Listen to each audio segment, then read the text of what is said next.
अस्सलामु अलैकुम वरहमतुल्लाहि वबरकातुहू नहमदुहू व नुसल्ली अला रसूलिहिल करीम अम्मा बाद अऊज़ु बिल्लाहि मिनश शैतानिर रजीम बिस्मिल्लाहिर रहमानिर रहीम रब्बिश्रह ली सदरी व यस्सिर ली अमरी वहलुल उक़दतम मिन लिसानी यफ़क़हू क़ौली रब्बि ज़िदनी इल्मा रब्बि ज़िदनी इल्मा रब्बि ज़िदनी इल्मा अल्लाहुम्मा फ़क़्क़िहना फ़िद्दीन रब्बि यस्सिर वला तुअस्सिर वतम्मिम बिल खैर रब्बिरहमहुमा कमा रब्बयानी सगीरा रब्बिरहमहुमा कमा रब्बयानी सगीरा रब्बिरहमहुमा कमा रब्बयाना सगीरा। आज हम सूरत अल-अनाम की आयत नंबर 111 पढ़ेंगे इंशाअल्लाह। कल हमारा 7वां पारा अल्लाह ताला के फजलो करम से पूरा हुआ। आज से हम इंशाअल्लाह 8वां पारा शुरू कर रहे हैं। बिस्मिल्लाहिर्रहमानिर्रहीम। वलो और अगर अन्ना बिलाशुबा हम नज़लना नाजिल करते इलैहिम उनकी तरफ इलैहिमुल मलाइकाता फरिश्ते व कल्लमाहुमुल मौता और कलाम करते उनसे मुर्दे व हशरना और हम इकट्ठा कर देते इलैहिम उन पर कुल्ला हर शई इन चीज को कुबुला सामने मा कानू तब भी ना थे वो लियुमिनु के ईमान ले आते इल्ला मगर यशा अल्लाहु ये के चाहता अल्लाह ताला वला किन्ना और लेकिन अक्सराहुम उनके अक्सर यजहलून जहालत से काम लेते हैं।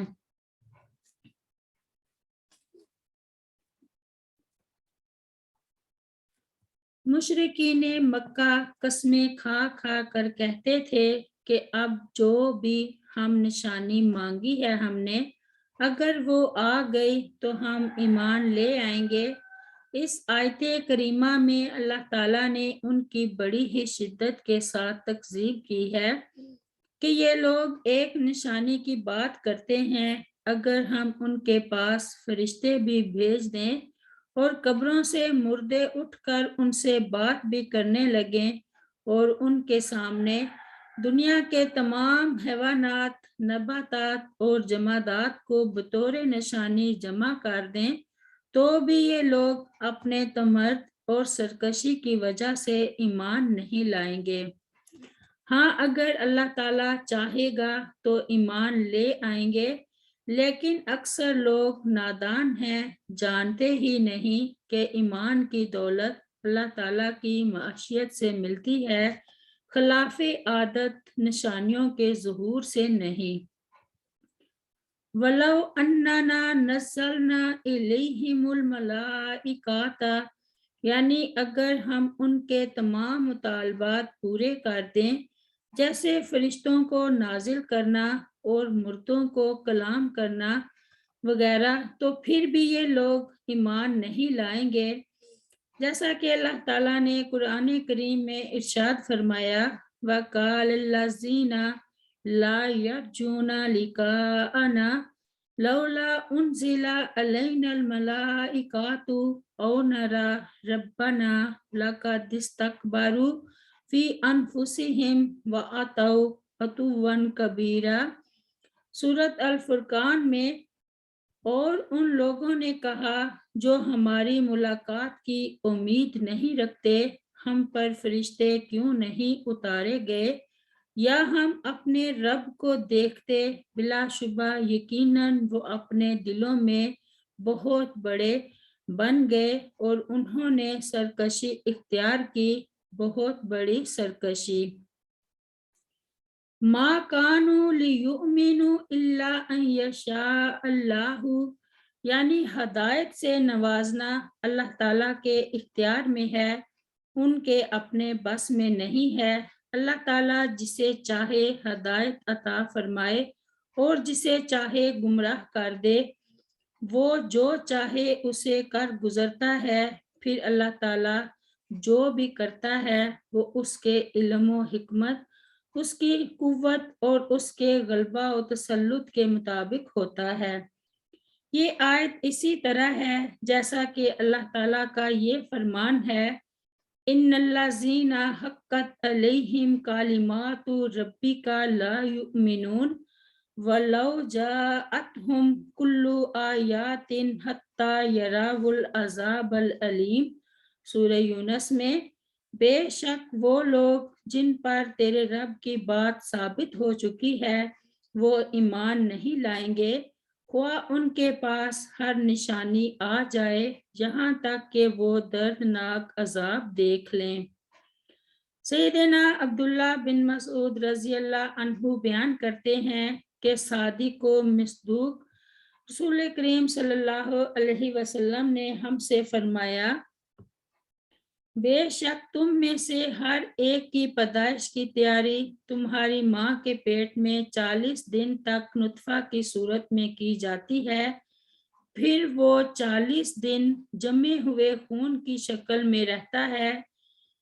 پھر 40 دن مضغہ یعنی گوشت کے لوتھڑے کی شکل میں رہتا ہے،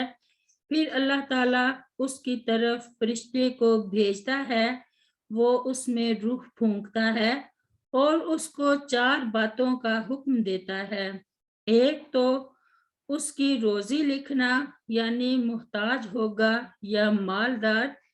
دوسرے اس کی عمر لکھنا کہ کتنا عرصہ زندہ رہے گا، تیسرے اس کا عمل لکھنا کہ کیا کیا کرے گا، اور آخری بات یہ لکھنا کہ نیک بخت ہوگا یعنی جنتی ہوگا یا بدبخت جہنمی ہوگا۔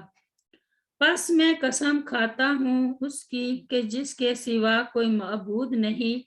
بے شک تم لوگوں میں سے کوئی اہل جنت کے کام کرتا رہتا ہے، یہاں تک کہ اس میں اور بہشت میں بالشت بر کا فاصلہ رہ جاتا ہے، پھر تقدیر کا لکھا اس پر غالب آ جاتا ہے، پس وہ دوزخیوں والے کام کرنے لگتا ہے اور دوزخ میں چلا جاتا ہے، اور کوئی آدمی عمر بھر دوزخیوں والے کام کیا کرتا ہے، جہاں تک کہ دوزخ میں اور اس میں سوائے ایک بالشت برابر کے کچھ فرق نہیں رہتا کہ تقدیر کا لکھا اس پر غالب آ جاتا ہے، پس وہ بہشتوں میں بہشتیوں والے کام کرنے لگتا ہے اور وہ پھر بہشت میں چلا جاتا ہے۔ بخاری کی روایت ہے، وَلَكِنَّ أَكْثَرَهُمْ يَجْهَلُونَ، یہاں وہ جہل مراد نہیں جو علم کے مقابلے میں ہوتا ہے،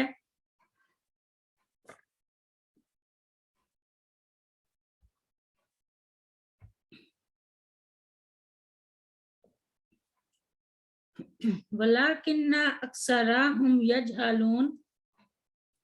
یہاں وہ جہل مراد نہیں جو علم کے مقابلے میں ہوتا ہے،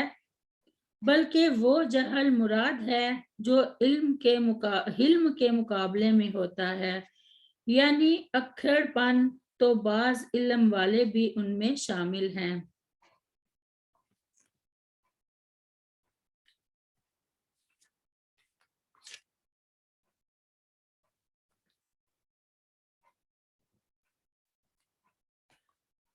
اور یہ جہالت کی باتیں ہی ان کے اور حق قبول کرنے کے درمیان حائل ہیں، اگر جہالت کا پردہ اٹھ جائے تو شاید حق ان کی سمجھ میں آ جائے اور پھر اللہ تعالیٰ کی معیشت سے حق کو اپنا بھی لیں۔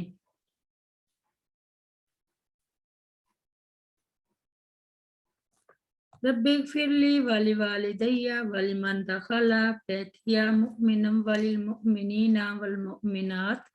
سبحان ربک رب العزت عما یصفون وسلام علی المرسلین والحمد للہ رب العالمین۔ السلام علیکم ورحمۃ اللہ وبرکاتہ۔